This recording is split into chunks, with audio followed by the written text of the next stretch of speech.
Leitura do ensinamento O Ser Humano é um Poço de Saúde, primeira parte. Publicado em 20 de abril de 1950. Desde a antiguidade, costuma-se dizer que o ser humano é um poço de doenças. Mas esta ideia está completamente errada.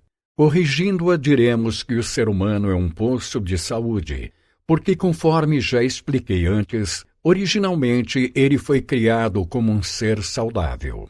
Entretanto, a doença se mostra uma companheira inseparável. Por não conseguir solucioná-la, o ser humano, sem alternativas, acabou conformando-se como se isso fosse uma sina. Com efeito, uma vez acometido pela doença, a cura torna-se difícil. Às vezes ele adoece por um longo período, ou então com frequência. Há mesmo quem passe mais tempo doente do que saudável.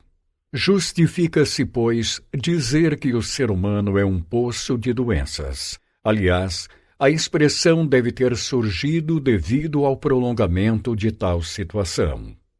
A razão disso é porque a origem da doença ainda era desconhecida, sendo até compreensível a ideia de que era impossível escapar da doença e do destino da morte. Foi por essa razão que Buda Sakyamuni falou sobre a resignação diante do sofrimento do nascimento, da doença, da velhice e da morte. Atualmente, ouve-se falar sobre medicina preventiva, mas só consigo imaginar que isso seja fruto do desespero, pois uma vez que a doença se instala, a medicina não consegue curá-la com facilidade.